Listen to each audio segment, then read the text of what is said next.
భాగ్యనగరాన్ని మూసి ముంచెత్తి బీభత్సం సృష్టించిన దుర్ఘటనకు నేటికి 108 ఏళ్లు. అప్పట్లో వరద తీవ్రతకు నదీ ప్రవాహంలో పడి వేల మంది ప్రాణాలు కోల్పోయారు. ఈ క్రమంలోనే ఉస్మానియా ఆసుపత్రిలో ఉన్న చింత చెట్టు 150 మందికి ప్రాణదానం చేసింది. అందుకే అప్పటి ఘటనలో బతికి బట్టకట్టిన వారు, వారి కుటుంబీకులు ప్రతి ఏడాది ఈ చెట్టు చెంతకొచ్చి కృతజ్ఞతలు తెలుపుతూ ఉంటారు. 1908 సెప్టెంబర్ 28 ఈ తేదీ వింటే నగర ప్రజల్లో వణుకు పుడుతుంది. 108 ఏళ్ల క్రితం కుండపోత వర్షంతో భాగ్యనగరంలో 3వ వంతు నీటితో నిండిపోయింది. మూసీ వరద ప్రళయం సృష్టించింది. ఇళ్లల్లో నిద్రపోయిన వారు ప్రాణాలు కాపాడుకునేలోపే 50,000 మందికి పైగా వరదలో కొట్టుకుపోయారు. మూసీ 60 అడుగుల ఎత్తులో ప్రవహించింది.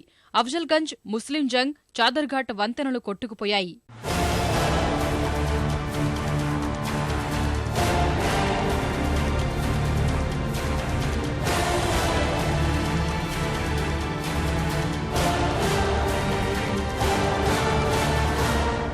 మళ్లీ ఆ తరహా దుస్థితి తలెత్తకుండా 7వ నిజాం మీర్ ఉస్మాన్ అలీఖాన్ ప్రముఖ ఇంజనీర్ మోక్షగుండం విశ్వేశ్వరయ్యతో కలిసి పక్కా ప్రణాళిక రూపొందించారు.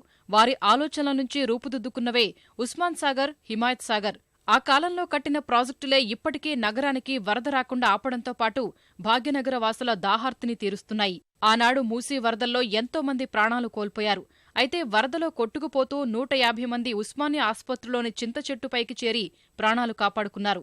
అందుకే వారి కుటుంబీకులు ఇప్పటికీ ఆ చెట్టు కింద ఏటా సమావేశం నిర్వహిస్తారు. చింత చెట్టును పూజిస్తారు. ఇదే చింత చెట్టు పైన 150 మంది అప్పటి వరదలకు 27 నాడు మధ్యాహ్నం నుంచి మొదలైన వరదలు 28 మధ్యాహ్నంకు తగ్గేంత వరకు ఒక 150 మంది ఈ చెట్టును ఆధారంగా తీసుకొని ప్రాణాలు పరిరక్షించుకున్నారు. అంటే ఇక్కడ చెట్టు 150 మెంబర్స్ని కాపాడిందంట.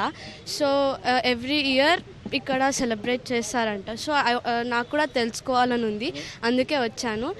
నాకు చాలా సంతోషంగా ఉంది ఇక్కడికి వచ్చినందుకు.